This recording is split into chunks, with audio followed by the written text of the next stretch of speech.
عليكم ورحمة الله وبركاته. para روزہ محافل میلاد النبی صلی اللہ علیہ وسلم و سیرت مبارکہ سرور کائنات فخر موجودات احمد مجتبی محمد مصطفیٰ صلی اللہ علیہ وسلم. بس اس جلسے کا آغاز ہونے جا رہا ہے. کلام اللہ کی تلاوت سے سیرت مبارکہ کا آغاز ہوگا.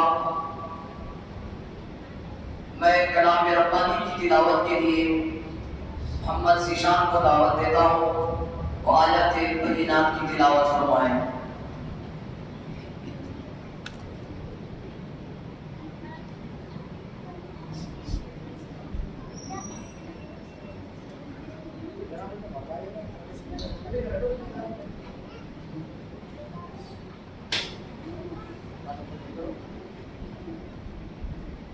أعوذ بالله من الشيطان الرجيم. بسم الله الرحمن الرحيم. فلا صدق ولا صلى وتولى ثم ذهب إلى أهله يتمطى أولى لك فأولى ثم أولى لك فأولى أيحسب الإنسان أن يترك سدى ألم يكن نطفة من مني يمنى ثم كان علقة فخلق فسوى فجعله منه الزوجين الذكر والأنثى أليس ذلك بقادر على أن يحيي الموتى. صدق الله العلي العظيم وصدق رسوله النبي الأمين الكريم.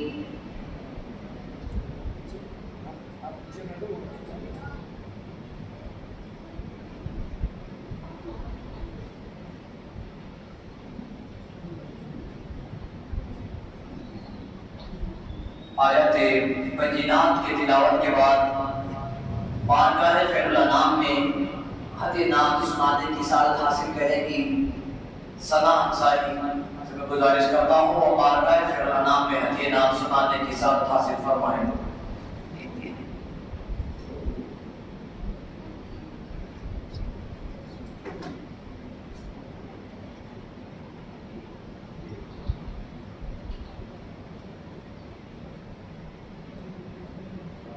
السلام علیکم ورحمۃ اللہ وبرکاتہ. آپ سب کے سامنے حاضر سے پیش کرنے سے پہلے ایک بار درود شریف کا نذرانہ.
حاضرین محترم، کلام اللہ کی تلاوت کے بعد بارگاہ خیر الانام میں ہدیہ نام، اس کے بعد آقا نامدار تاجدار مدینہ صلی اللہ علیہ وسلم کی سیرت مبارکہ بیان ہوگی۔ اس کے لیے میں حضرت علامہ مولانا محمد انوار اللہ تمیم الازہری نقشبندی قابل الفقہ جامع نظامیہ سے درخواست کرتا ہوں کہ وہ سیرت نبوی صلی اللہ علیہ وسلم سے ہم تمام کے قلوب کو مجلہ مصفا فرمائیں۔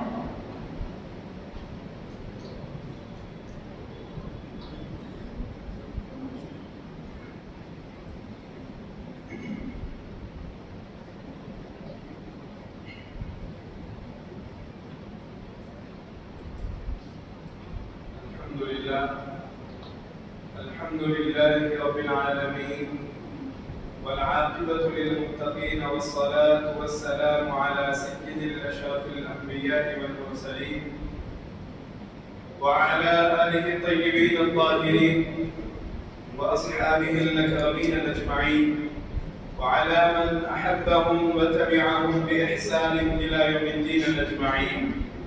أما بعد، فأعوذ بالله من الشيطان الرجيم. بسم الله الرحمن الرحيم. وما آتاكم الرسول فخذوه وما نهاكم عنه فانتهوا. صدق الله العظيم.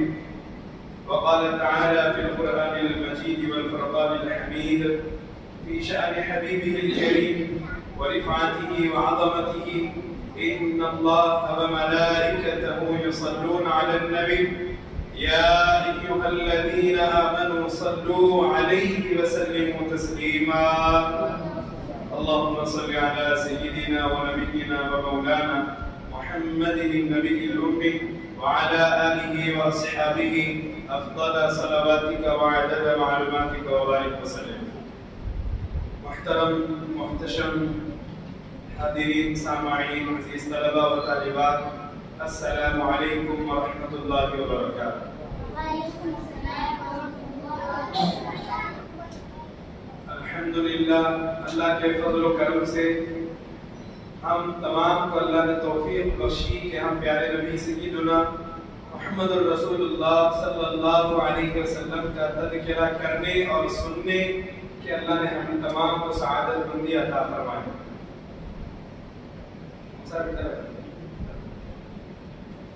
اللہ کا بڑا فضل ہے، یہ عنایت کریمی ہے کہ اللہ نے ہم تمام کو توفیق بخشی۔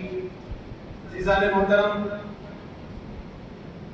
پیارے نبی علیہ السلام کا ذکر کرنا، آپ کو یاد کرنا، یہ بھی کسی کو اللہ نے توفیق بخشی ہے۔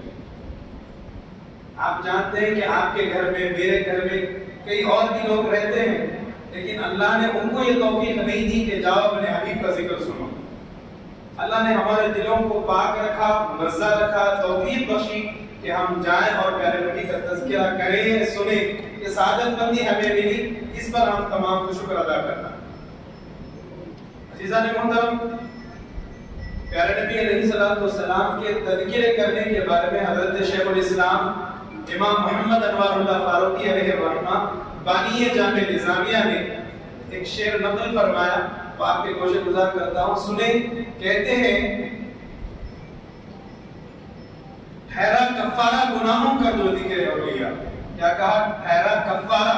کفارہ کہتے ہیں کسی گناہ کو سزا کے طور پہ، جس طرح اگر کوئی بندہ روزہ رکھے اور روزے میں کسی وجہ سے روزہ توڑنا پڑے، تو اس پر اس کی قضا آتی ہے کہ کہتے ہیں کہ تم اس روزے کا بدلے اس دن روزہ رکھ لو۔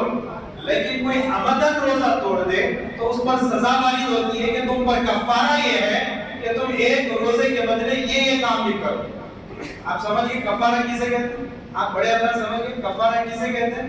کفارہ کہتے ہیں کہ کسی چیز کو ہم نے عمدن توڑا ہے تو اس کے بدلے اللہ نے یہ کام رکھا۔ جیسا ہمارے پاس عام ہو گیا، ہم قسم کھاتے ہیں، کہتے ہیں کہ میں اللہ کی قسم کھاتا ہوں میں یہ کام نہیں کروں گا، پھر ہم یہ کام کرتے ہیں۔ قرآن مجید نے کہا اگر کوئی بندہ پوری نیت کے ساتھ قسم کر لے اور قسم رکھے کھائے، اس کے بعد قسم توڑ دے تو اس کے لیے کفارہ ہے۔ کیا کفارہ ہے؟ لا یؤاخذکم اللہ باللغو فی ایمانکم ولکن یؤاخذکم عقدتم الایمان فکفارتہ اطعام 10 مساکین، 10 مسکینوں کو کھانا کھلائیں، من اوسط ما تطعمون اہلیکم او کسوتہم او تحریر رقبہ، یا کم از کم انہیں کپڑے بنوائے یا غلام کو آزاد کرے. یہ کفارہ حضرت شیخ الاسلام نے لکھا ہے کہ ٹھہرا کفارہ گناہوں کا، گناہوں کا کفارہ کیا ہوگا؟ ذکر اولیاء. کیا کہا؟ ذکر اولیاء، ولیوں کا ذکر کرنا، انہیں یاد کرنا، یہ گناہوں کا کفارہ ہے. ٹھہرا کفارہ گناہوں کا جو ذکر اولیاء، اس میں عبادت ہے جو ذکر انبیاء. فرمایا نبیوں کا ذکر کرنا، ولیوں کا ذکر کرنا، ولیوں کا ذکر کرنا گناہوں کو میٹتا ہے اور نبیوں کا ذکر کرنا عبادت میں اضافہ کرتا ہے. یہ عبادت کے مماثل ہوگا. ٹھہرا کفارہ گناہوں کا جو ذکر اولیاء، اس میں عبادت ہے جو ذکر انبیاء. حاضرین محترم، ہم اسی شعر کے اندازے پر ہم نے یہی کہا ہے کہ جس طرح حضرت شیخ الاسلام نے لکھا کہ نبیوں کا ذکر کرنا عبادت، تو ہم تو ایک اللہ کی مسجد، اللہ کے گھر میں بیٹھے ہیں، ایک تو نویت سنت الاعتکاف، مسجد میں جتنی دیر بیٹھیں گے اللہ اس کا ثواب ہمیں دے گا. پھر اس پر سونے پر سہاگا، ہم اس گھر میں بیٹھ کر اللہ کے حبیب کریم شخصیت کو یاد کر رہے ہیں، پیارے آقا کو ہم یاد کریں، ان کا تذکرہ کریں، اس کا دوسرا ثواب ہمیں ملے گا. عزیزان محترم، الحمدللہ ہم تقریباً پچھلے 8 دن سے، آج 9 دن ہیں، مسلسل ہم پیارے نبی کی شخصیت، آپ کے حیات مبارکہ، آپ کے حلیہ مبارکہ، آپ کی نورانیت پر، آپ کے حیات پر، آپ کے علم پر، آپ کے معجزات پر ہم نے مسلسل گفتگو کر رہے ہیں. آج بھی ہم کچھ معجزات پر ذکر کریں. کیوں؟ اس لیے ہم ذکر کریں گے تاکہ ہمیں یہ احساس اور محبت میں اضافہ ہو. اگر کوئی بندہ کسی سے محبت کرے، اس کی کوالٹیز کو دیکھے گا، اس کی اچھائیوں کو دیکھے گا، تو اس کی محبت میں اور اضافہ ہوگا. اگر آپ کسی سے محبت کریں، کسی کو پسند کریں، تو اس میں کیا دیکھیں گے؟ اس کی برائیوں کو نہیں، اس کی اچھائیوں کو دیکھیں. اس کی اچھائیوں کو دیکھتے جائیں تو محبت میں بھی اضافہ ہوتے جائے گا. پیارے نبی کی شخصیت ایسے ہی ہے، جتنا آپ کی زندگی کو پڑھیں گے، آپ کی سنتوں کو دیکھیں گے، آپ کی معجزات کو، آپ کے حیات طیبہ کو دیکھیں گے، ہمیں اتنی محبت میں ہمارے اضافہ ہوگا. تو نہ صرف سننا ہے، بلکہ میں آپ تمام سے درخواست بھی کروں گا کہ اپنے اپنے حساب سے حسب استطاعت پیارے نبی کی سیرت کا مطالعہ بھی کریں، آپ کی شخصیت کو پڑھیں. غیروں نے پڑھا ہے، تکلیف یہی ہے کہ اپنوں نے تو چھوڑ دیا. ہم تو کہتے ہیں ہاں ہمارے نبی ہے، ہم دامن نہیں چھوڑیں گے، ہمارے نبی شفاعت کریں گے. ہم نے تو یہ کہہ دیا، لیکن غیروں نے کیا کیا؟ تحقیق کی، سرچ کیا، ریسرچ کیا. انہوں نے دیکھا کہ کون پوری دنیا میں بہترین شخصیات. آپ جانتے ہیں ایک عیسائی نے پوری عالمی سطح پر، پوری دنیا میں اب تک جتنے لوگ گزر گئے، ان میں سب سے بہترین لوگ کون؟ اس نے تحقیق کی اور اس نے کیا کیا معلوم؟ 100 لوگوں کو جمع کیا. کتنے؟ 100 لوگوں کی بایوگرافی اس نے جمع کی، ان کی سیرت ذاتیہ کو جمع کیا اور کہا کہ یہ شخصیت پوری دنیا میں یہ 100 لوگ معتبر ہیں. اور اس میں سب سے پہلے اس نے جس کا نام لیا، حالانکہ عیسیٰ علیہ السلام کا امتی ہے، اپنے نبی کا نام نہیں دیتا، اس نے وہ نہیں لکھا، غیر ہونے کے باوجود اس نے پہلے نمبر پر ہمارے نبی کے نام کو لکھا. یہ ہمارے نبی کی شخصیت ہے. غیروں نے قدر کی ہے، اپنوں نے چھوڑ دیا. اللہ نے فرمایا قرآن مجید کے حوالے سے، حبیب جو بھی تمہیں دے دے وہ اسے لے لو، جو بھی دے لے لو. وما آتاکم الرسول فخذوہ وما نہاکم، اور جس سے رکا دیا اس سے رک جاؤ. ہمارے پاس الٹا ہو گیا.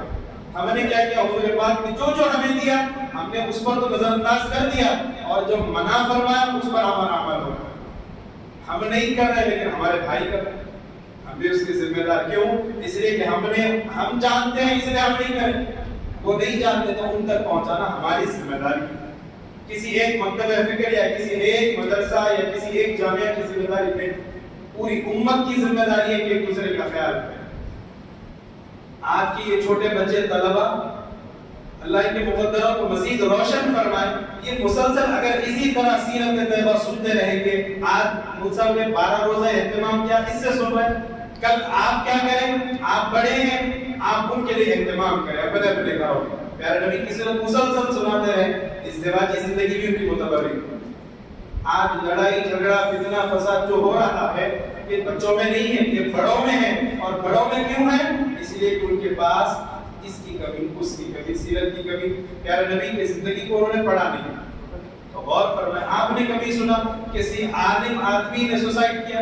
آپ نے کبھی سنا؟ میں آپ سے سوال کر رہا ہوں, جواب دیں. کبھی آپ نے سنا فلاں مسجد کے امام نے پھانسی لے کر اپنے آپ کو ختم کیا؟ آپ نے سنا؟ آپ نے کبھی سنا کسی مدرسے کے استاذ نے اپنی روزی اور اپنے قرضوں کی وجہ سے اپنے آپ کو ہلاک کر لیا؟ حالانکہ آپ خود یہ بات جانتے ہیں کہ ایک باہر لیبر کی تنخواہ زیادہ ہے, امام کی تنخواہ کم ہے. آپ خود یہ بات جانتے ہیں, آپ خود یہ بات بہترین انداز میں جانتے ہیں کہ ایک مدرسے میں کام کرنے والے کی تنخواہ بنسبت باہر کام کرنے والے لیبر صبح سے شام تک مزدوری کرنے اس کے حساب سے کم ہے. لیبر کی تنخواہ زیادہ ہے, اس کے باوجود وہ بندہ سکون اور اطمینان, امن و امان میں ہے, شکر میں ہے, شکر ادا کرتا ہے مالک کا. کیوں؟ اللہ غائب سے ان کی رزق میں برکت ہے عطا کرتا ہے, غائب سے ان کے علم میں, ان کی رزق میں برکت ہے. کیوں؟ وہ آپ کو ہم کو نہیں دیکھتے, اب تو رزاق کو نہیں دیکھتے بلکہ وہ رزاق کو دیکھتے ہیں. اور نظر کس پہ رکھتے ہیں؟ رزق پہ نہیں, وہ رزاق پہ نظر رکھتے ہیں, کیونکہ انہیں راستہ بتایا محمد رسول اللہ نے صلی اللہ علیہ وسلم. انہیں بتایا کہ یہ سیرت, یہ فقر و فاقہ, حضور پاک نے اتنا صبر کیا, نواسۂ رسول نے اتنا صبر کیا, اتنا انہوں نے صبر کے بعد ان کو یہ مقام ملا. انہوں نے یہ تعلیم حاصل کی, اس کے بعد انہوں نے سوچا کہ ہمارے پاس رزق ہو یا نہ ہو, صبر کا دامن نہیں چھوڑیں, شکر کا دامن ہم نہیں چھوڑیں گے. انہوں نے یہ کہا. عزیزان محترم, آپ نے کبھی سنا کسی مفتی اور کسی عالم نے اپنے باپ کو مارا؟ آپ نے سنا کبھی کسی مفتی اور کسی عالم نے اپنے بیٹے کو صرف اس لیے ختم کر دیا کہ اس کے پاس کھلانے کے لیے پیسے نہیں تھے؟ آپ دیکھیں کیوں یہ لوگ نہیں کرتے اور دیگر لوگ کر رہے ہیں. ریزن ایک ہے, کیونکہ ان کے پاس پیارے نبی کی حیات مبارکہ نہیں پہنچی. آپ نے سنا الشاذ کالمعدوم, ایک ہونا دو ہونا نہیں ہونے کے برابر ہوتا ہے. کروڑوں میں اگر ایک کیس ہو نہیں کے برابر ہے. آپ نے کبھی سنا کسی عالم کسی مفتی نے اپنی بیوی کو غصے میں طلاق دی؟ صرف کیا ریزن رہا؟ ریزن کیا رہا؟ آپ نے غور کیا؟ اگر ایک آدھ ہو تو ہوگا, لیکن وہ ایک ہونا نہیں ہونے کے برابر ہوتا. اور بنسبت اس کے آپ دیکھ لیں کہ نوجوانوں کی کتنی طلاقیں ہیں, کتنے رشتہ داروں میں لڑائی جھگڑے ہیں. ریزن کیا ہے؟ انہوں نے پیارے نبی کی ازدواجی زندگی کو نہیں پڑھا. پیارے نبی کی ازدواجی زندگی, میرڈ لائف کو انہوں نے نہیں پڑھا. ان کے سامنے حضور کی ازدواجی زندگی ہوتی تو وہ ایسا نہیں کرتے. کام کو لے کے ہمارے پاس لڑائی, اور یہی عالم کے پاس نہیں ہے. کیوں نہیں ہے؟ کیونکہ اس کو معلوم ہے کہ حضور پاک کی زندگی کیسی رہی. حضور پاک گھر میں جاتے, ایک واقعہ سناتا ہوں سن لیں. حضور پاک علیہ السلام گھر جب تشریف لے جاتے, ہماری طرح نہیں جاتے. جب آپ گھر تشریف لے جاتے, آپ کی زوجہ مطہرہ جو بھی کام میں مصروف ہوتے, حضور پاک کا یہ مزاج رہا, آپ گھر جاتے ان کے کام میں ساتھ دینے لگتے. ہماری طرح نہیں کہ جیسے ہی گھر گئے, یہ گندا ہے, وہ خراب ہے, صاف کیوں نہیں ہے, میرا کھانا بنا کے کیوں نہیں رہتا, ہم یہ نہ کرتے, یہ لڑتے. اور وہاں پر حضور پاک کی زندگی کیسی رہی؟ جو کام میں وہ مصروف ہوتی, حضور پاک ان کا ساتھ دے دیا کرتے. ام المؤمنین حضرت عائشہ صدیقہ فرماتی ہے, بعض مرتبہ تو حضور پاک نے حجرے کو جھاڑو بھی مارا ہے. ہمارے پاس یہ بات عام ہو گئی کہ بچے اگر جھاڑو مار دیں تو گھر کی برکت چلے جائے, ہے نا ایسے؟ بچے جھاڑو نہیں مارنا, ایسے بات مشہور کر دی ہے. حالانکہ حضور پاک نے اپنے گھر کو بھی صاف کیا. حضور پاک علیہ السلام جب گھر تشریف لے جاتے تو سب سے پہلے کیا کام کرتے؟ ان کے ساتھ ان کے کام میں مصروف ہوتے.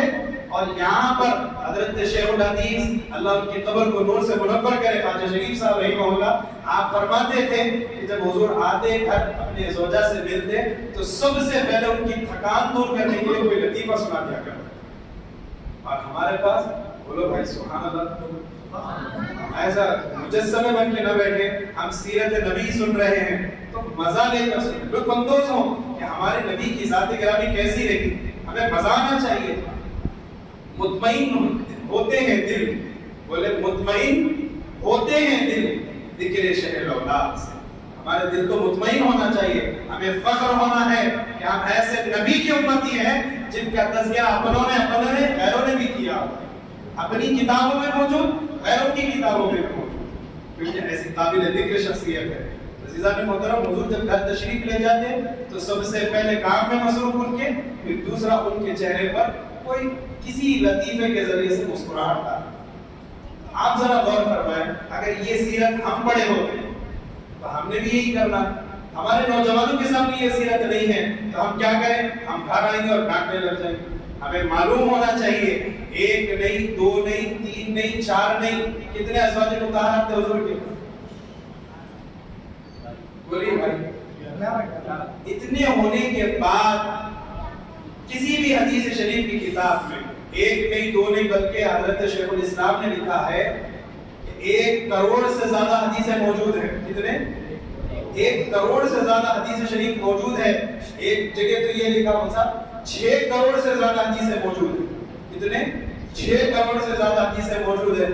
ایک حدیث بتا دو جس میں کسی زوجہ نے حضور سے شکایت کی, کسی ایک نے بتایا میرے مجھ سے میرے نبی سے یہ شکایت, میرے شوہر سے یہ شکایت. ایک نبی سے بتا, ایک حدیث میں بتا دو, ایک زوجہ سے بتا دو انہوں نے یہ کہا کہ حضور نے میرا یہ ادا نہیں کیا. ہم ایک میں پریشان, حضور کے اتنے ہونے کے باوجود کسی نے کبھی کوئی شکایت نہیں, پورے اطمینان میں. پھر حضور کوئی دنیاوی بادشاہ والے نہیں تھے. پیارے نبی علیہ السلام پر پوری حیات مبارکہ میں جب سے زکوٰۃ مسلمانوں پر فرض کی گئی, ایک مرتبہ بھی زکوٰۃ فرض نہیں ہوئی. کیوں؟ آپ صاحب نصاب بھی نہیں بنے. جو آتا اسی وقت خیرات کرتے, جو آتا اسی وقت تقسیم کر دیتے. صاحب نصاب بھی نہیں. ہمارے پاس, ہماری بیویوں کے پاس اتنا سونا کہ وہ خود صاحب نصاب, اس کے باوجود بھی ہم سے لڑتی جھگڑتی ہیں. تو کیا ریزن ہے؟ انہوں نے صحابیات کو نہیں پڑھا, انہوں نے ازواج مطہرات کو نہیں پڑھا, ان کے پاس وہ سیرت نہیں پہنچی, تبھی تو یہ جھگڑے اور فساد. اگر دین نسلوں تک جانا ہو تو گھر والوں تک دین کو پہنچانا ہو, انہیں بتانا ہوگا دین یہ ہے. تو ہمیں کیا کرنا ہے؟ خود کو بھی دین سے آراستہ کرنا, میرے نبی کی سیرت سے اپنے آپ کو ڈھالنا, خود اپنے بچیوں کو, اپنے بچوں کو دین سے آراستہ کرنا, انہیں بتانا بیٹے یہ دین ہے. ایک قصہ میں سنا کر پھر سرکار کی شخصیت پر آؤں. حضرت قطب الدین بختیاری کاکی شاہ رحمہ اللہ, آپ نے نام سنا؟ حضرت قطب الدین بختیاری بہت بڑے بزرگ ہیں. سلسلہ چشتیہ کا بڑا احسان ہے ہندوستان پر, انہوں نے دین کی بڑی خدمت کی, اسلام گھر گھر پہنچایا. حضرت قطب الدین بختیاری کاکی رحمہ اللہ بالکل چھوٹے ہیں. آپ کے والد گرامی تو جنگ کے لیے جاتے تھے, اسلامی ابتدا تھی, جنگ کے لیے جاتے, کسی مذہب کی مدارس کی, مراکز کی احیا کے لیے وہ چلے جاتے, وہ تو موجود نہیں تھے. حضرت قطب الدین بختیاری کاکی شاہ رحمہ اللہ, ان کے والد, ان کے والدہ جب آپ پیدا ہوئے تو ان کا نام رکھا گیا قطب الدین. بختیار کے رہنے والے تھے, بختیاری ہو گئے. قطب الدین جب پیدا ہوئے تو والدہ کہنے لگی کہ ہم کیسے بچے کو دین سکھائیں, کیسے اس کی تربیت کریں. ان کے والد گرامی نے کہا میں روزی روٹی کی ذمہ داری لیتا ہوں, تم تربیت کی ذمہ داری لینا. تو عورتوں پر, بچیوں آپ پر تربیت کی ذمہ داری, ان پر تربیت کی ذمہ داری ہے, آپ پر روزی روٹی کی ذمہ داری ہے. آپ نہ تفقے کر ان کا خیال رکھیں کہ آپ کے اور آپ کی نسلوں کی تربیت کی حفاظت کریں. ان کی ذمہ داری یہی ہے. اللہ نے انہیں گھر کا پورا مینجمنٹ دیا, امور خانہ داری پورا ان کے حوالے کیا گیا. آپ اس کا حاکم انہیں بنائیں اور اس قابل بھی انہیں بنائیں. حاکم بنائے ہیں, ذمہ داری دیے ہیں, تو انہیں اس کا اہل بھی بنانا. اہل کے لیے آپ کو سیرت بتانا ہے, پڑھانا ہے بٹھا کر. آپ پورے کام ان سے کرواتے ہیں, یہ کام کیوں نہیں کرواتے؟ آپ کی ذمہ داری, ہماری ذمہ داری ہے کہ ہم اپنے گھر والوں کو لے کے جا کر دیں, پڑھے, یہ پڑھو ازواج مطہرات کی زندگی. دن میں 10 منٹ نکالو, صرف 10 منٹ نکالو, پڑھو ان کے بارے میں. بتاؤ قطب الدین کی والدہ نے کیا کیا, آپ کی والدہ نے کیا کیا. بچے کی تربیت کی ذمہ داری نہیں, بچے کی تربیت بہترین انداز میں ہو رہی. 7 سال کے ہو گئے, 7 سال کے ہو گئے, ہاتھ پکڑے, استاد کے پاس لے کے گئے, جا کر بٹھا دیا, کہا کہ استاد محترم یہ بچے کو آج سے آپ تعلیم دینا شروع کریں. بسم اللہ ہو گئی, بچے کو پڑھانے لگے. اور جب بچہ پلٹ کے گھر واپس آتا تو کہتے قطب الدین کہاں گئے, ایک کام کرو بیٹا کہتا امی جان بھوک لگی ہے، کہتے قطب اللہ رزاق ہے. کیا کہتے ہیں؟ میرا ساتھ دے، کیا کہتے ہیں؟ اللہ رزاق ہے، اللہ رزاق ہے. بیٹا اللہ سے مانگو، اور مانگنے کا طریقہ یہ ہوگا کہ تم مصلی ڈالو، جانماز بچھاؤ، اور پہلے اس طریقے سے جا کر ہاتھ دو، کلی کرو، ناک میں پانی چڑھاؤ، چہرہ دو، ہاتھ دو، سر کا مسح کرو. پورا وضو کا طریقہ بچے کو غیر شعوری طور پر سکھا دیا. بچے کو بتایا کہ نہیں بیٹے یہ وضو ہے، نہیں بتایا ایسے ہاتھ دو، ایسے کلی کرو، پورا وضو کا طریقہ سکھا دیا. اس کے بعد جب وہ اندر آتے کہتے بیٹے اس طریقے سے نماز پڑھو. جب نماز ہو جاتی کہتے بیٹے اللہ سے رزق مانگو، کہتے اللہ مجھے رزق عطا فرما، تو ہی رزاق ہے. وہ دعا کرتے. اس کے بعد جب اٹھتے تو ماں کے پاس آتے، امی میں نے نماز بھی پڑھ لی، اللہ سے رزق بھی مانگ لیا. کہتے بیٹے توکل، یقین رکھو، تم نے رزاق سے مانگا ہے، کسی عام انسان سے نہیں. جب تم نے رزاق سے مانگا ہے تو وہ رزق ضرور دے گا. گھر میں تلاش کرو، کہیں پر رزق ملے گا. گھر میں بچہ تلاش کر، تو یہ پہلے سے پکا دیتی، یہ پہلے سے کھانا پکا دیتی، پکا کے کسی ایک کھانے میں کسی ایک کھانے میں ایک جگہ کھانا، ایک جگہ روٹی، ایک جگہ سالن کو رکھ دیتی، اور رکھ کے بیٹے کے دل میں اللہ کا یقین بٹھاتی. وہ نماز کے بعد دعا کے بعد گھر میں تلاش کرتے، کہیں پر رزق مل جاتا. کہتے امی چاول مل گیا، کہتے بیٹے سالن بھی ملے گا، اللہ سے تم نے مانگا، وہ رزاق ہے، وہ رزق ضرور دے گا. پھر دوسری جگہ سے تلاش کر کے وہاں سے سالن روٹی سب نکال دیتے، بیٹھ کے کھاتے. کہتے دیکھو بیٹے تم نے رزاق سے مانگا ہے، رزق تمہیں ضرور ملے گا. یہ چلتا رہا. 7 سال ہو گئے، 8 سال ہو گئے، 9 سال. جب 9ویں سال اپنی عمر کے تشریف لائے، 9ویں سال میں داخل ہوئے، آپ مدرسے کو چھوڑے اور اپنی کسی بہن کے پاس چلے گئے. جب وہاں گئی تو وہاں سے پلٹ کے آنے میں تاخیر ہو گئی. عزیزان محترم تربیت کا نظام بتا رہا ہوں. پلٹ کے آنے میں تاخیر ہو گئی. جب دیکھی کہ وقت ہو گیا، قطب الدین کے پلٹنے کا وقت ہے، اب وہ رونے لگی، گھبرانے لگی کہ مالک اتنے سالوں سے میں نے توکل اور یقین اس کے دل میں بٹھایا ہے، وہ گھر جائے گا، نماز پڑھے گا، تجھ سے رزق مانگے گا، رزق اگر نہیں ملے گا تو اس کے یقین میں کمی آ جائے گی. روتے ہوئے گھر کی طرف پلٹ کے بھاگ کے آئی تو دیکھا کہ قطب الدین آرام فرما رہے ہیں. اٹھائی، تڑپ کر اٹھائی، کہنے لگے بیٹے قطب الدین اٹھو، کیا تم نے رزق کھایا ہے؟ انہوں نے کہا امی جان روز تو مانتا تھا، روز کے رزق کا مزہ الگ تھا، آج اللہ نے بڑا مزیدار کھانا کھلایا. اللہ نے آج آسمان سے رزق دیا. یہ یقین کی کیفیت اللہ نے ان کا خیال رکھا. جو اتنا اللہ پر یقین توکل کے ساتھ اپنے بچوں کی تربیت کرے، اللہ بھی ان کے لیے ہی کام کرتا ہے. کیسا مقام و مرتبہ ملا. آج کے بچے کل کے بڑے قطب الدین بختیاری ہندوستان کی تاریخ میں آپ کا نام لکھا ہے. مسلمانوں کی تربیت، مسلمانوں کو آگے بڑھانے، گھر گھر دین پہنچانے میں حضرت قطب الدین کا کام ہے. کیسے اللہ نے قدموں میں برکت دی. یہی وجہ ہے حاضرین محترم، اگر ہم گھروں تک دین پہنچائیں گے، اپنے گھر والوں تک دین پہنچائیں گے تو نسلوں تک دین کی حفاظت کریں گے انشاءاللہ. عزیزان محترم، ہم سن رہے تھے پیارے نبی علیہ السلام کی سیرت. آپ غور فرمائیے، غلاموں کا اندازہ ہے، غلاموں کا حال ہے، تو آقا کا حال کیا ہوگا. پیارے نبی علیہ السلام کی معجزات پر میں ذکر کر رہا ہوں. پیارے نبی کی زندگی کتنی رہی؟ بتائیں کتنے سال آپ کی ظاہری دنیا میں تشریف فرما ہے؟ جی آئی زور سے بولے. جی 63 سال کی آپ کی ظاہری حیات مبارکہ. ورنہ اللہ نے آپ کو سب سے پہلے تخلیق کرا، سب سے پہلے آپ دنیا میں تشریف لائے. اللہ نے آپ کی روح کو سب سے پہلے بنایا. خود حضور پاک سے پوچھا گیا، حضرت جابر نے پوچھا یا رسول اللہ نے سب سے پہلے کس کو بنایا؟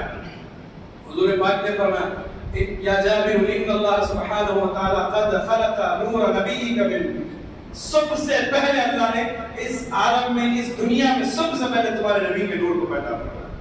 خود حضور کی زبان اللہ آخری میں بھیجنا اس کی مصلحت تھی کہ آخری پیغام ہو، آخری پیغمبر ہو اور دین بھی آخری ہو، جو کامل ہو، مکمل ہو، امت بھی مکمل. اللہ ہم تمام کو توفیق دے.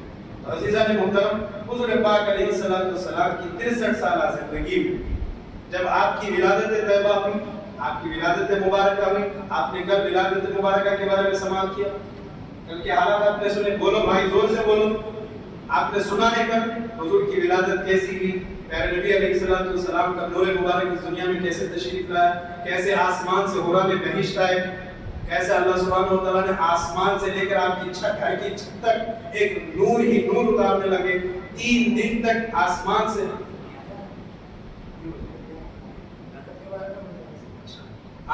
سے لے کر آپ کی چھت تک حضرت عبدالمطلب نے دیکھا جب خانہ کعبہ کی طواف کے لیے گئے تو دیکھا کہ خانہ کعبہ جو جھکے آ رہا ہے، خانہ کعبہ جھکے آ رہا ہے، پریشان ہوئے، پلٹ کر نکلے، جب گھر کی طرف آنے لگے کہ دیکھا کہ بڑے بڑے پہاڑ میں جس کو تراش کر بت بنائے گئے تھے وہ بھی منہ کے بل گرے ہوئے، کیونکہ قرآن میں اللہ نے کہا قد جاء الحق وزهق الباطل، حق آ گیا باطل مٹ گیا، منہ کے بل بت گرے ہوئے ہیں۔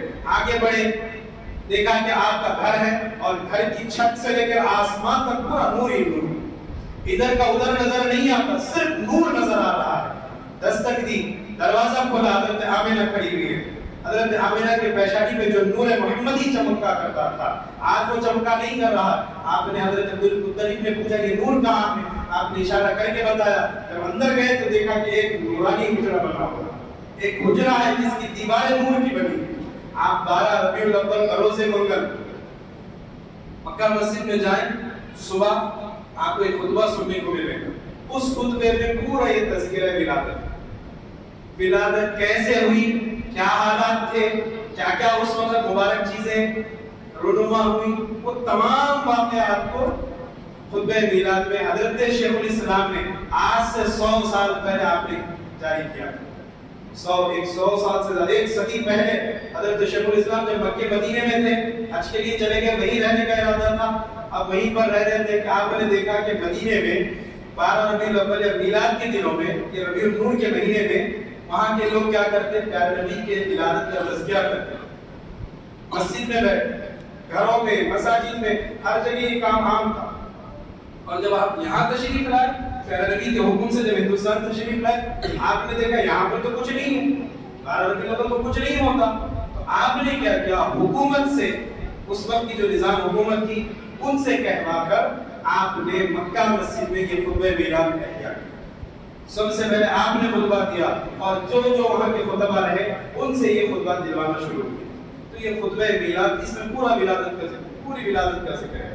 الغرض عزیزان محترم، حضور پاک علیہ السلام کی ولادت مبارکہ، پھر حضرت حلیمہ سعدیہ کا وہاں پر آنا، اور حضرت حلیمہ سعدیہ جب وہاں پر آئی، آپ نے دیکھا کہ پورے عرب کے نوجوان جتنے مالدار لوگ تھے، مالدار قبیلے میں جتنے بچے پیدا ہوئے، وہ سب کو ان کے سہیلیوں میں لے کر چلے گئے۔ عرب کا طریقہ رہا کہ بچوں کو گاؤں کو لے کر جاتے پیدا ہوئے سو، تاکہ آب و ہوا پاک ملے، سرسبزی اور شادابی میں وہ رہے، تاکہ نشو و نما اچھی ہو، بچے صحت مند رہے۔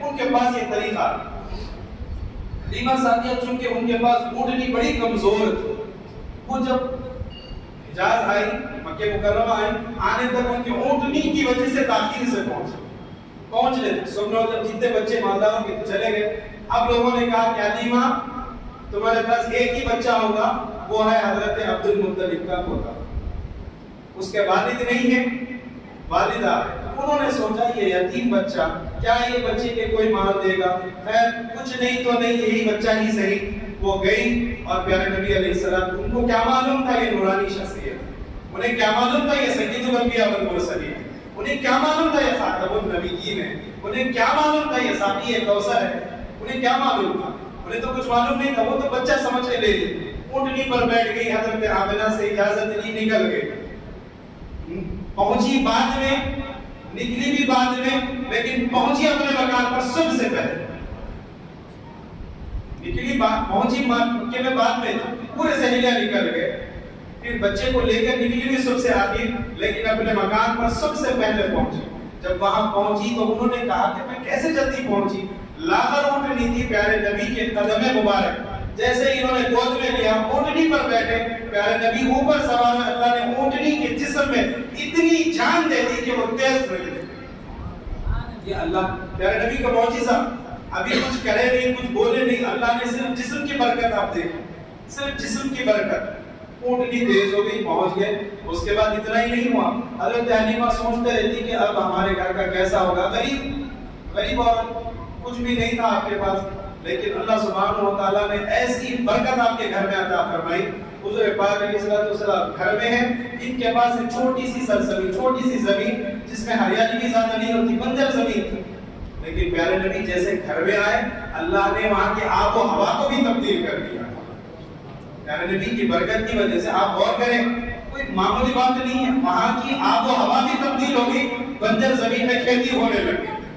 آپ کے پاس جتنے جانور تھے، بکریاں تھی، کمزور بکریاں، سب کے دودھ سے تھن بھر گئی۔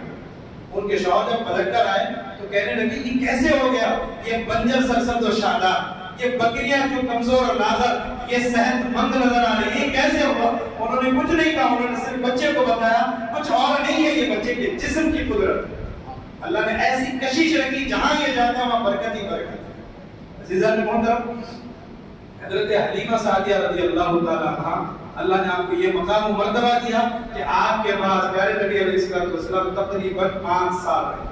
کتنے سال؟ 5 سال رہے۔ حضرت حلیمہ سعدیہ فرماتی ہیں کہ حضور پاک علیہ السلام کو میں نے جھولے میں ڈالا، اس زمانے میں جو بھی نظام تھا اس میں ڈالا، میں بیٹھ کر دیکھنے لگی کہ آسمان پر چاند خود بخود آٹومیٹک ادھر سے ادھر، ادھر سے ادھر، ادھر سے ادھر، ادھر سے ادھر، یہ کیسے ہو رہا ہے؟ میں چاند کو دیکھنے لگی، حیرت میں آ کر کیا دیکھتی ہوں کہ نیچے محمد رسول اللہ پر نظر پڑی۔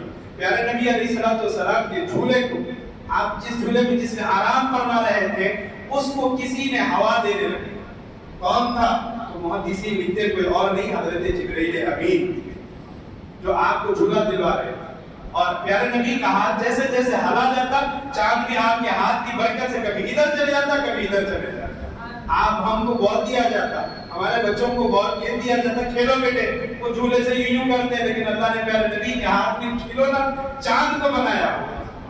طلع البدر علینا، لوگوں نے کہا کہ بدر کا چاند طلوع ہوا۔ حضرت انس بن مالک کہتے ہیں چاند کو نورانیت، اس کو چاند کو چاندنی، سورج کو روشنی پیارے نبی کے قدم کی برکت سے ملی۔ تو یہ چاند کا عالم۔ اس کے بعد کیا ہوا؟ حضور پاک علیہ السلام، میرا اصل اب مضمون 40 سال ہو گئے۔ کتنے؟ 40 سال۔ عزیزان محترم، معمولی بات نہیں ہے، 40 سال بتا رہا۔ یہ 40 سال میں حضور نے معجزات کو نہیں بتایا، حضور نے کوئی اپنی قدرت نہیں بتائی، اپنے اختیارات نہیں بتائے، اپنے تصرفات نہیں بتائے، اپنے اندر کیا کیا کوالٹیز ہیں نہیں بتایا، صرف اخلاق کو ظاہر کیا۔ اپنے اندر کیا جو ہے اخلاق کریمہ ہے، اس سے لوگوں کو اپنے پاس کیا کرتے۔ آپ بتاؤ، آپ سے میں سوال کر رہا ہوں، دور جاہلیت میں سب سے جہالت عام تھی، انہوں نے حضور پاک کو کیا لقب دیا؟ وہ حضور پاک کو کیا کہہ کر پکارا کرتے؟ جی کیا کہتے؟ صادق کہے کرتے، امین کہے کرتے۔ یعنی صادق کہتے سچا، امین کہتے امانت دار، کسی چیز میں دیانتداری نہیں، ہمیشہ امانتداری سے کہا، کبھی خیانت نہیں، کبھی جھوٹ کا ساتھ نہیں۔ حضور پاک چاہتے تو نہیں بتا سکتے تھے معجزات، اپنی طاقت ظاہر نہیں کر سکتے تھے، نہیں، حضور پاک نے کوئی طاقت کا اظہار نہیں کیا، صرف لوگوں کو اپنے اخلاق سے فریفتہ کیا، اپنی کوالٹیز سے، اپنے اندر جو اخلاق کریمہ جو اللہ نے کہا وَإِنَّكَ لَعَلَىٰ خُلُقٍ عَظِيمٍ، اس زمین پر سب سے بہترین اگر اخلاقی شخصیت ہے تو پیارے نبی کی ذات گرامی۔ 40 سال کے بعد، یہ 40 کا کیوں سال لیا گیا؟ آپ صاحب بولیے 40 سال کیوں لیا؟ 30 سال بھی ہو سکتے تھے، 25 بھی، 35 بھی، اس میں کہہ دیتے کہ اعلان نبوت اس میں ہو جاتا۔ 40 کو کیوں منتخب کیا گیا؟ میڈیکل لائن والے کہتے ہیں، طبی نقطۂ نظر بتایا گیا، 40 سال جب کسی انسان مرد کے مکمل ہوتے ہیں تو اس کی عقل کامل ہو جاتی ہے، اس کے بعد اس کی عقل میں اضافہ نہیں ہوتا بلکہ اس کے بعد زوال شروع ہوتا ہے۔ سمجھ گئے؟ اگر کوئی 35 سال، یہ تو اللہ کا حکم ہے، اللہ پیارے نبی خود فرماتے ہیں اللہ نے مجھے نبی کب بنایا؟ میں اس وقت بھی نبی تھا جب آدم و حوا پانی اور مٹی کے درمیان تھے۔ نبی تو پہلے سے تھے لیکن ظاہر کیوں نہیں کیا وہ الگ مسئلہ، لیکن اب جو ظاہر ہوا یہ تاکہ لوگ ظاہری طور پر بھی یہ نہ کہے کہ وہ عقل کی کمی ہے، ابھی پوری طریقے سے عقل نہیں ہے اس لیے کہہ رہے ہیں، لوگ کہہ سکتے تھے نا، لیکن پیارے نبی نے 40 سال میں یہ کہہ کر یہ ظاہری طور پر بھی ایک ازالہ کر دیا۔ اعلان نبوت ہوا، اس کے بعد حضور پاک علیہ السلام نے لوگوں کو دین کی دعوت دینے لگے۔ حضرت فاروق اعظم فرماتے ہیں لوگوں نے بڑا مجھے کہہ رکھا تھا کہ بہترین شاعر ہے، اور حضور کہتے ہیں انا لست شاعر، میں شاعر نہیں ہوں، ولا ساحر، میں جادوگر بھی نہیں ہوں۔ تو لوگ کہتے ہیں کہ نہیں، تمہاری بات سنتے ہی لوگ جو ہے فریفتہ کیوں ہوتے؟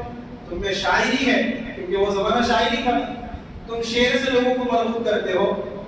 انہوں نے پیارے نبی نے کہا نہیں میں شاعر نہیں، میں شاعر نہیں ہوں، میں نے کبھی کسی سے شعر نہیں سیکھا.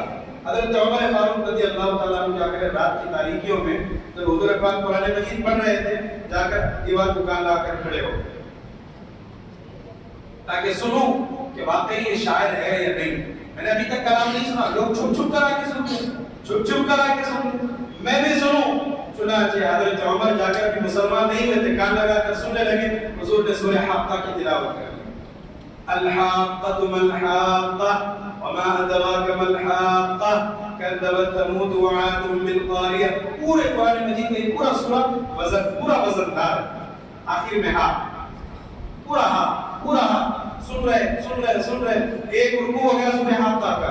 حضرت عمر کے دل میں یہ خیال آیا کیا بہترین شاعر ہے، کیا بہترین شاعر ہے.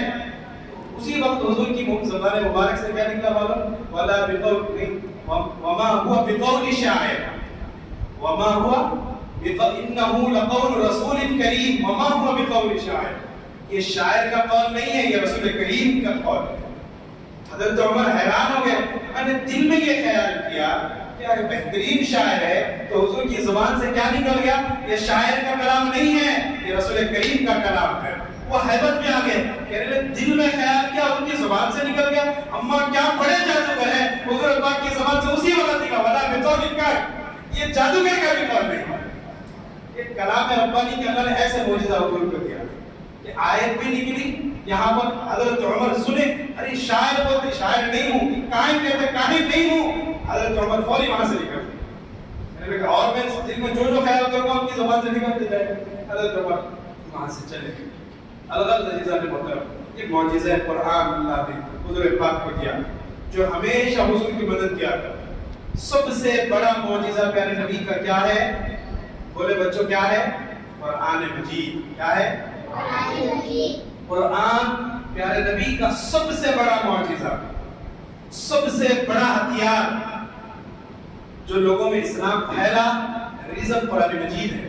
آپ کو معلوم آج سے تقریباً 25-50 سال پہلے ایک بہترین کانفرنس، بڑی کانفرنس، احمد دیدار اسکالر تھے، یہ ڈاکٹر ذاکر نائک کے استاد ہیں. یہ عقائد میں پھنس گیا ورنہ یہ بھی بڑا انسان.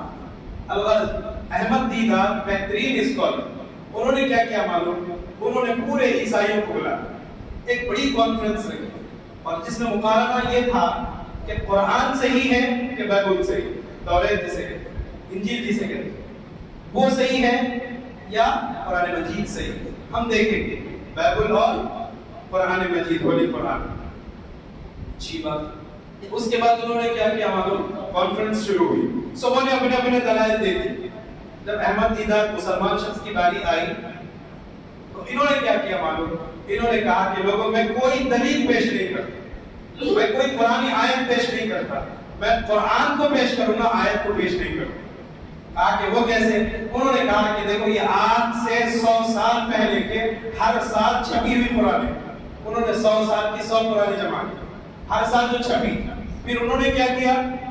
100 سال پہلے جو بائبل جو چھپی ہوئی تھی وہ ہر سال جو چھپی وہ بھی جمع کیا. انہوں نے بائبل کے اٹھایا، صفحہ نمبر 30 40 35 نکالا. اس کے بعد بتایا دیکھو یہ لائن، یہی لائن 1902 کی ہے، یہ 1903 کی ہے. قرآن مجید کو اٹھایا، سورہ حاقہ کی آیت بتایا، الحاقۃ ما الحاقہ. دیکھو سیم ہے. دوسرے سال، تیسرے سال، چوتھے سال، پانچویں سال، چھٹے سال، انہوں نے 100 سال کے 100 قرآنوں کو بتایا. ایک میں زبر زیر کی بھی تبدیلی نہیں، ایک نقطے کی بھی تبدیلی نہیں. جب انہوں نے بائبل کو اٹھایا، ہر دور سے 3 سال کے بعد وہاں کی سطر ہی غائب ہو گئی، وہ لائن ہی تبدیل ہو گئی. نقطے، حروف، زبر زیر تو دور کی بات ہے، پوری کی پوری لائن، پورا کا پورا چیپٹر غائب ہے. تو قرآن مجید یہ پیارے نبی کا سب سے بڑا معجزہ، سب سے بڑا معجزہ. یہ اللہ نے کہا کہ میں نے اس کو نازل کیا، میں اس کی حفاظت کروں. چنانچہ 1442 سال، کتنے بولو میرے بھائی کتنے؟ 1442 سال. یہ تو ہجری کے ہو گئے. اس سے پہلے 23 اور سال ہیں، وہ 23 اور یہ 1442، تقریباً 1480 سال کا عرصہ ہو گیا ہماری قرآن مجید کے نزول میں. ایک لفظ نہیں بدل سکتا. یہ پیارے نبی کا سب سے بڑا معجزہ، سب سے بڑا معجزہ. اس کے باقی جتنے معجزے ہیں، معجزہ کسے کہتے ہیں مجھے پہلے یہ بتا دو. بھائی کوئی بتا دو، امان بتاؤ. معجزہ کسے کہتے ہیں؟ معجزہ کہتے ہیں جو عقل کو عاجز کرتا ہے. انسان کہے کہ بھائی یہ تو ناممکن چیز ہے، امپاسبل، مشکل ہے، نہیں ہو سکتا، ہو ہی نہیں سکتا. انسان یہ جو جس کی عقل یہ کہے اسے کہتے ہیں معجزہ. حضور پاک نے وہ معجزے بتائے جسے عقل تسلیم کرنے کے لیے تیار نہیں. حضور پاک علیہ الصلوۃ والسلام نے جب خانہ کعبہ کے پاس آئے اور لوگوں کو دین کی دعوت دی اور سبوں نے کہا کہ آپ نبی ہیں، اس کا ثبوت دو، آپ نبی ہیں، ثبوت دو. حضور کبھی قرآن مجید کی آیتیں پیش کرتے، انہوں نے کہا کہ نہیں، ایک کام کرو، ملک حجاز کی بات بتا، خانہ کعبہ، بچوں ادھر غور سے سنو. حضور پاک علیہ الصلوۃ والسلام کے پاس کچھ قریش مکہ کے لوگ ہیں، کفار ہیں. کہا کہ آپ اس چاند کے 2 ٹکڑے کرو، ہم مان لیں گے کہ آپ رسول اللہ. حضور کی عادت تو تھی نہیں، لیکن حضور کی طاقت تو آپ نے سنی. بچپن میں چاند ادھر سے ادھر ہو رہا تھا، کٹنا کیا بڑی بات. تو اللہ حضور پاک علیہ الصلوۃ والسلام نے کہا اگر میں یہ کر دوں کیا تم اسلام قبول کرو گے؟ کیا تم اسلام قبول کرو گے؟ انہوں نے کہا کہ میں غور کروں گا. حبیب عجمی غالباً ان کا نام جنہوں نے سوال کیا، کیا نام جی بھائی؟ حبیب عجمی غالباً ان کا نام. انہوں نے کہا کہ ٹھیک ہے میں غور کروں گا، لیکن آپ کر کے تو بتائیں. حضور پاک علیہ الصلوۃ والسلام سے انہوں نے یہ بھی کہا کہ میرے پاس میرے گھر بیٹھی ایک بیٹی ہے جو بالکل اپاہج ہے، بالکل اپاہج ہے. تم یہ کرو، میں دیکھوں گا بات کی بات. اچھی بات ہے. حضور پاک علیہ الصلوۃ والسلام جبل وقاص ایک بڑا پہاڑ اس پہ چڑھے اور اشارہ کیا. وہاں مشرق اور مغرب، شمال جنوب، یہ 4 جو حصے ہیں. پیارے نبی علیہ الصلوۃ والسلام پہاڑ کے ادھر ہے، پہاڑ کے ادھر کچھ قبیلے والے ہیں. انہوں نے اس بات کی گواہی دی. ہم یہاں پر دیں کہ چاند پر نظر پڑی، کیا دیکھتے ہیں کہ چاند ایک ٹکڑا ادھر ایک ٹکڑا ادھر. حضور پاک کا معجزہ. یہ تو چاند کے 2 ٹکڑے، شق قمر کا معجزہ. چاند کو اشارہ کیا، چاند 2 ٹکڑے ہو گئے. اس زمانے میں جتنے لوگ تھے انہوں نے کہا آنکھوں کا قصور ہے، یہ آنکھوں پہ کھیل رہے ہیں. تعجب کرے، حیران ہو گئے، پریشان ہو گئے. کچھ نے اسلام کو قبول کیا، کچھ ڈرے بھاگے. حبیب عجمی بھی وہاں سے چلے گئے، اسلام قبول نہیں. جب گھر پہنچے جیسے دروازہ کھولنے گئے تو دروازہ پہلے سے کھل گیا اور کیا دیکھتے ہیں کہ ایک خوبصورت بچی کھڑی ہوئی ہے. ایک خوبصورت بچی کھڑی ہے. نظر ڈالی، غور کرا تو دیکھا یہ تو میری بیٹی ہے جو پیدائشی اپاہج ہے، جسے چلنا نہیں آتا تھا، آج تو صحیح سالم کھڑی ہے. کہا کہ بیٹے یہ کیسے ہو گیا؟ کہنے لگے ابا جان معلوم نہیں، میں تو سو رہی تھی، خواب میں نے دیکھا ایک نورانی چہرے والے نے آیا، آ کے میرے جسم پر ہاتھ رکھا اور مجھے کلمہ بھی پڑھا دیا. یہ کلمہ ہی ہے اشہد ان لا الہ الا اللہ وان محمد الرسول اللہ. کہو کہ میں اللہ کا نبی اور اس کا رسول ہوں. میں نے گواہی دی اور میں نے جب آنکھ کھولی تو میرا جسم صحیح سالم تھا. وہ اسی وقت پلٹے، پورے عرب میں انہوں نے اعلان کیا کہ شق قمر بھی درست ہے اور یہ نبی بھی سچ ہے. قد جاء الحق وزهق الباطل. حق آ گیا، باطل کو مٹا دیا. یہ معجزہ رسول شق قمر ہے. اس کے علاوہ عزیزان محترم حضور کا ہر لمحہ بلمحہ ایک معجزہ. ہم جتنا سنا ہو کم ہے. کئی جگہوں میں ایسا ہوا، حضور پاک علیہ الصلوۃ والسلام نے ایک لکڑی توڑی، ایک صحابی جنگ کے لیے گئے، تلوار گر گئی. حضور پاک نے اسے ایک لکڑی اٹھائی اور صحابی کو دیا کہ جاؤ، جیسے وہ لکڑی ہاتھ میں، وہ لکڑی جا کے تلوار پر. یہ حضور کی ذات مبارک سے معجزے ہیں. ارے یہ تو ذات کی کرامت آپ کی ہے. حضور کے جسم سے لگے ہوئے منہ مبارک کی بھی بڑی برکت ہے. ہمارے پاس آج آثار مبارکہ کی زیارت ہوتی ہے، ہم دیکھتے ہیں. آپ جانتے ہیں حضرت خالد بن ولید بڑے سپہ سالار جنگ کے، وہ جس جنگ میں جاتے کامیاب ہو گیا تھے، جس جنگ میں جاتے کامیاب ہوتے. حتیٰ کہ لوگوں میں ایک غلط فہمی شروع ہو گئی کہ ان کو اب جنگ میں جانے سے بند کر دو تاکہ لوگوں کے ذہنوں میں ان کے لیے کچھ الگ شبیہ نہ بن جائے. لوگ غلط سوچنے لگ گئے تھے کہ یہ جہاں رہتے ہیں کامیابی ہے، لہٰذا نہیں، غلط فہمی لوگوں میں آ رہی ہے، رکا دو. یہاں تک بات آ گئی تھی. انہوں نے کہا کہ لوگوں یہ ایسا نہیں ہے، بلکہ بات ایسی ہے. جب لوگوں نے سوال کیا تو بتایا کہ تم جنگ میں کیا کر رہے ہو. وہ بھی کیسے بتایا؟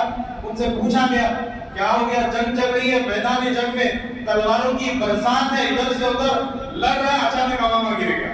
گھوڑے پہ سے کود گئے، تلوار پھینک دیا، امامہ اٹھانے میں لگ گئے، لوگ ادھر سے ادھر بھاگ رہے، کہنے لگے خالد چھوڑ، امامہ چھوڑ دے، پہلے تلوار اٹھا ورنہ جان چلے جائے۔ کہا کہ نہیں، امامہ اٹھائے، سر پہ باندھے، دوبارہ تلوار ہاتھ میں لی۔ جنگ ختم ہو گئی، کامیابی بھی، پلٹ کر آئے، لوگوں نے پوچھا کیا سونے کا امامہ ہے، کیا پیسے لگے ہوئے ہیں؟ امامے کے لیے سر کٹوا دیتا، چھوڑ دیتا، جنگ کر لیتا۔ انہوں نے کہا کہ نہیں، کامیابی میرے سر سے نہیں ہے، کامیابی اس امامے سے ہے، ترقی اس کامیابی میرے سر سے، میرے ہاتھ سے، میرے تلوار سے نہیں ہے، بلکہ ترقی اور کامیابی فتح اس امامے سے ہے۔ کہا کہ وہ کیسے؟ انہوں نے اپنے امامے کو کھولا تو اس میں پیارے نبی کے سر کا منہ مبارک موجود تھا۔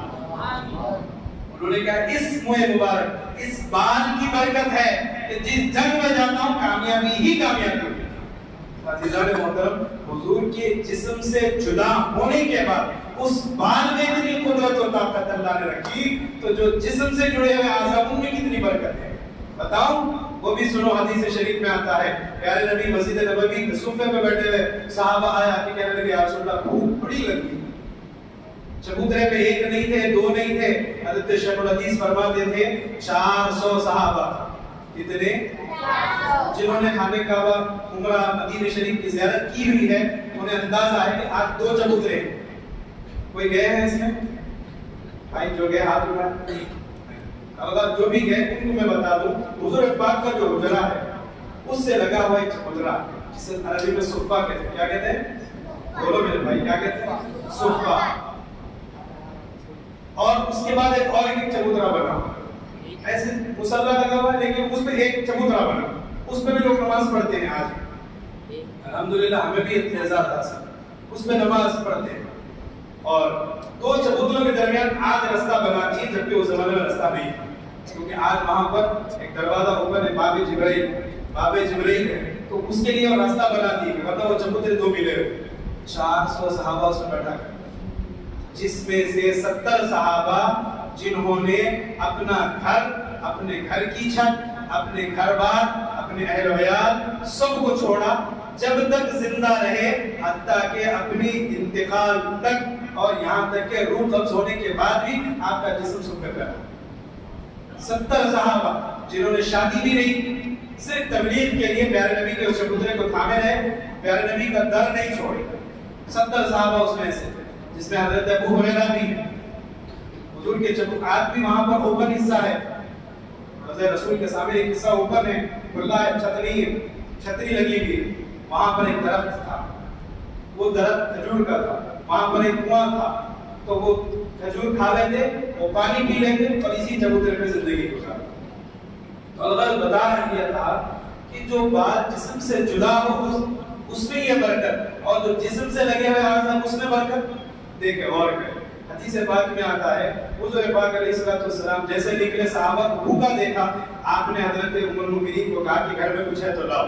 آپ نے 1 پیالہ دودھ دیا، کتنا دیا؟ 1 پیالہ۔ صفے میں کتنے؟ 400۔ ایک دودھ کا پیالہ کتنا بڑا ہوگا؟ مان لو اتنا، مان لو بھائی اتنا تھا، نہیں بڑا تھا ہوگا، اعتراض کرنے والے کرتے ہیں، بڑا پیالہ دودھ لے کر آئے۔ حضور پاک نے کیا کیا معلوم؟ حضور نے اپنی انگلی اس میں ڈبائی، صرف انگلی اس میں ڈبا کر نکال کر صحابہ کو دیا کہ پیو۔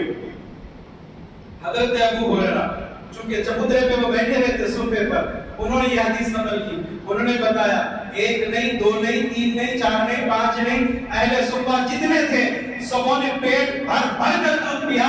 جب لا کے حضور کی خدمت میں دوبارہ دیا گیا تو دودھ اتنا کا اتنا ہی، ایک ذرہ برابر بھی دودھ کا خطرہ کم نہیں ہوا، دودھ جتنا کا اتنا تھا۔ یہ انگلی کی برکت، انگلی ڈبا کے نکالے تو اتنی برکت آ گئی، اگر اسی میں رکھ کے دیتے تو پورا عالم بھی پی لیتا تو خطرہ کم نہیں ہوتا، اتنی برکت تھی۔ عزیزان محترم، حضور پاک علیہ الصلوۃ والسلام کے معجزات کی ہم گفتگو کیوں کر رہے ہیں؟ آپ سے سوال، کیوں کر رہے ہیں؟ اس لیے کرتے ہیں تاکہ ذات کا اعزاز معلوم ہو تو ہماری محبت میں اضافہ ہو، ہم محسوس کریں گے، اپنے نبی پر فخر کریں گے۔ ہمارے نبی کی شان یہ تھی، ہے بھلا کسی اور میں یہ، کسی اور نبی میں یہ احسان؟ سب نبی حق ہے، لیکن اللہ نے پیارے نبی کو تمام نبیوں کا سردار بنایا۔ ہر نبی اپنی امتی کی امامت کرتا ہے اور ہمارے نبی تمام نبیوں کی امامت کرتے ہیں۔ یہ اعزاز ہم کیوں بتا رہے ہیں؟ تاکہ ہماری محبت میں اضافہ، ہمارے عشق میں اضافہ ہو، ہماری جو آگ ہے سینے میں اسے مزید اور اضافہ ہو۔ عزیزان محترم، حضور پاک علیہ السلام کسی جگہ جا رہے ہیں اور راستے پورا دور دور تک کوئی گھر نہیں۔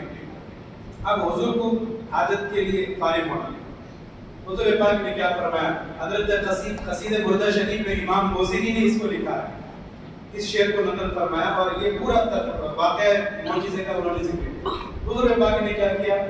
کہاں جائے؟ کوئی گھر نہیں ہے، کوئی پردہ نہیں ہے۔ حضور نے دور درد ہے اس کو اشارہ کیا۔ کس کو بھائی؟ کس کو اشارہ کیا؟ کسی انسان کو نہیں، کسی جانور کو نہیں۔ جانور انسان تو جان والے ہیں، یہ تو بات سمجھتے بھی تھے اور حضور ان کی گویائی بھی جانتے تھے۔ کئی اونٹ جو سرکش تھے حضور ان سے باتیں کرتے اور ان کے مالک کو کہتے تو تیری اس سے یہ شکایت ہے اس لیے ایسا مت کر۔ حضور شکایت نہیں کرتے تھے، ان کے سامنے وہ علاج بھی کرتے تھے۔ البتہ حضور نے ایک درخت کو اشارہ کیا، ادھر سے ایک درخت کو اشارہ کیا۔ حضرت قصیدہ امام بوصیری، امام شرف الدین بوصیری قصیدہ بردہ میں لکھتے ہیں جیسے اشارہ کیا درخت اپنے جڑ سمیت اپنے جڑ سمیت نکلا، گرا اور ایسا آیا جیسے کہ وہ سجدہ ریز ہو کے حضور کی خدمت میں پہنچا۔ جب حضور کے پاس آیا دوبارہ کھڑا ہو گیا، جڑ سمیت اندر گیا اور حضور کے لیے ایک دیوار کا کام کیا۔ حضور ضرورت سے فارغ ہوئے، اس کے بعد وہ جڑ سے پھر نکلا، پھر گرا، دوبارہ اسی جگہ پر جہاں سے وہ نکلا تھا وہیں پر اپنی جڑ سمیت داخل ہو گیا۔ یہ معجزہ رسول، بولو سبحان اللہ۔ یہ معجزہ رسول، سبحان اللہ۔ میں کیوں کہہ رہا ہوں؟ ایک تو مجھے بھی مزہ آئے گا اور آپ کو بھی مزہ آئے گا، اور اس کا ایک فضیلت بھی ہے۔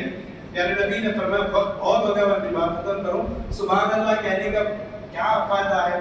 آپ بولیں گے یہ تو تقریر میں بول رہے ہیں۔ سبحان اللہ کی برکت، صرف ایک لفظ سبحان اللہ کی فضیلت جو ورد اذکار میں فضائل میں بتایا گیا کہ پیارے نبی علیہ السلام سے منقول کیا ہوا ہے کہ ایک سبحان اللہ میں اللہ نے یہ برکتیں رکھی ہے کہ پیارے نبی فرماتے ہیں کہ اللہ نے اگر کوئی بندہ سبحان اللہ کہے تو ایک درخت اس کے لیے جنت میں محل میں ایک درخت بنائے، وہ درخت ہوگا اور اس کا سایہ کتنا ہوگا؟ فرمایا اسپیشل ہارس، خاص گھوڑے جو صرف رننگ کے لیے بھاگنے کے لیے ہوتے ہیں، اگر وہ گھوڑے اس درخت کے سائے میں بھاگنے لگے 40 دن تک بھی اگر وہ بھاگتے رہے، عام گھوڑا گدھے جیسا چلنے والا نہیں، خاص گھوڑے تیز بھاگنے والے گھوڑے 40 دن تک بھی اگر بھاگتے رہے اس درخت کا سایہ ختم نہیں ہوگا۔ اللہ ایسا سایہ دار درخت صرف ایک بولے ایک سبحان اللہ پر پیدا کرے گا۔ ایک تو ہمارا فائدہ، دوسرا ہم ہی اس کے لیے پیچھے۔ اللہ عزیزان محترم، یہ معجزات الرسول کا ایک صفحہ ہوا، کتنا ہوا؟ ایک صفحہ، قریب ختم ہونے کو تھا، ایک صفحہ بھی ہم نے مکمل نہیں کیا۔ اگر آپ چاہتے ہیں کہ میں معجزے پورے پڑھوں تو آپ کو ضروری ہے کہ آپ جائیں سیرت کو پڑھنا شروع کریں، پیارے نبی کی ولادت سے قبل شروع کریں، پیارے نبی کے وصال کے بعد تک پڑھیں، تو آپ کو معجزے کا کچھ حصہ ملے گا، حضور پاک کی اعجاز معلوم ہوگا، آپ کی شان، آپ کی رفعت، آپ کا مقام و مرتبے کا کچھ اندازہ لگے گا۔ آپ نہیں کہیں گے یہ مقام حضور پاک کا ہے، کیوں؟ اس لیے کہ قرآن مجید نے کہا وَرَفَعْنَا لَكَ ذِكْرَكَ، حبیب ہم ہر دن آپ کے تذکرے کے ذریعے سے آپ کے درجے کو بلند کرتے ہیں۔ آج جو مقام آج ہے کل وہ مقام نہیں رہے گا، کل جو مقام رہے گا پرسوں وہ مقام نہیں رہے گا۔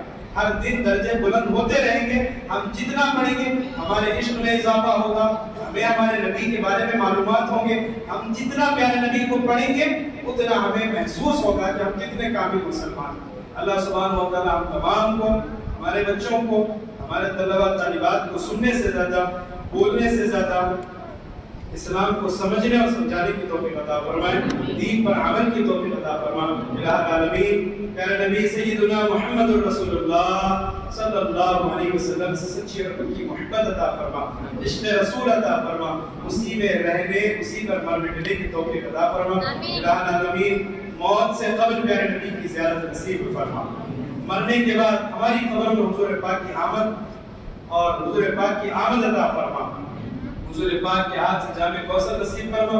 الہ العالمین ہم نے جو تذکرہ کیا ہوا ہے الہ العالمین اس کو قبولیت کا درجہ عطا فرما, اور جو بھی ہم نے درود پڑھا, جو بھی تیرا ذکر کیا, اسے اپنی بارگاہ میں قبولیت کا درجہ عطا فرما. الہ العالمین جتنے یہاں پر شرکاء ہیں سب کے جائز مقاصد میں کامیابی عطا فرما. جتنے طلبہ طالبات ہیں ان کے علم میں برکتیں عطا فرما, کامیابی ہی کامیابی عطا فرما. ربنا تقبل منا الفاتحہ.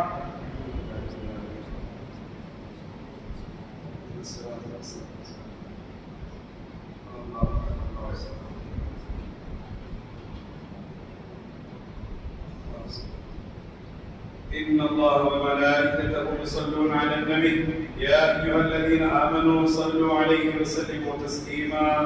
اللهم صل على سيدنا محمد وعلى آل سيدنا محمد وبارك وسلم بفضل سبحان ربك رب العزة عما يصفون وسلام على المرسلين والحمد لله رب العالمين. صلى الله على محمد صلى الله عليه وسلم. صلى الله على محمد صلى الله عليه وسلم. صلى الله على محمد صلى الله عليه وسلم.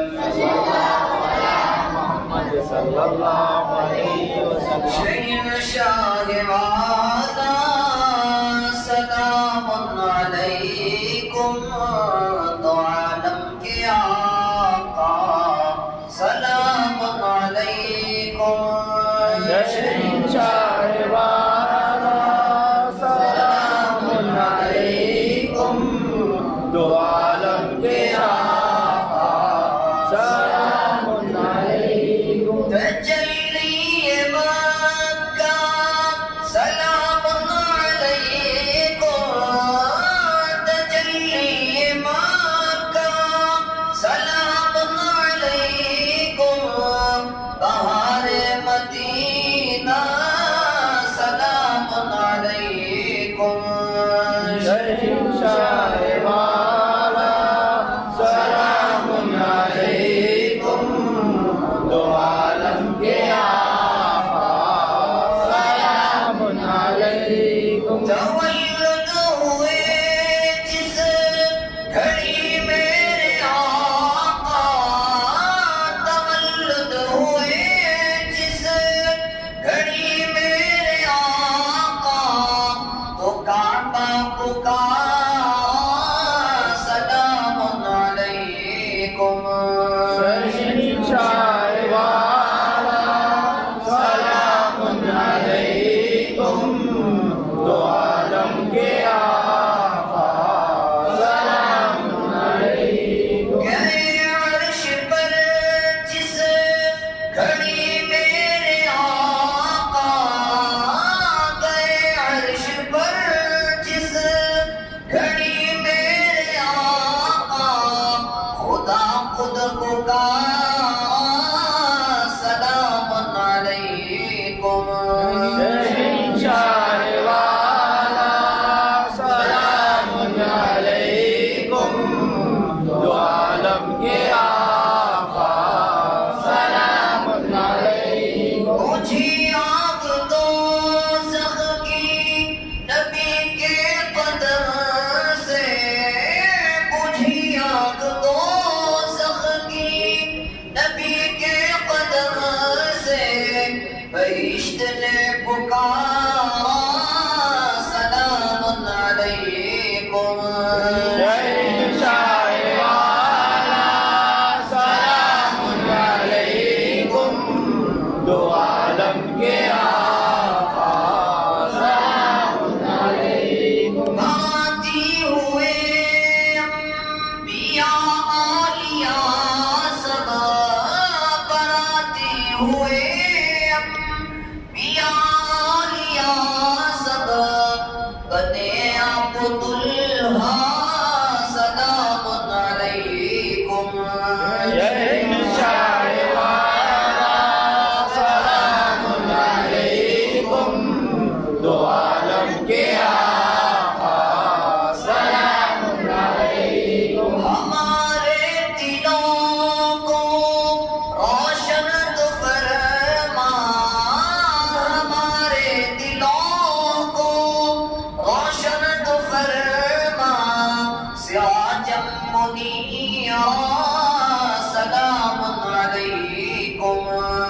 شریف شاہ والا سلام علیکم دو عالم کے آقا سلام علیکم والصلاة والسلام عليك يا رسول الله وعلى آلك وأصحابك يا نور الله اللهم بلغ صلاتنا وسلامنا ودعاءنا روضة فيها النبي المحترم اللهم بلغ صلاتنا وسلامنا ودعاءنا روضة فيها النبي المكرم برحمتك يا أرحم الراحمين والحمد لله رب العالمين. تمام سبھی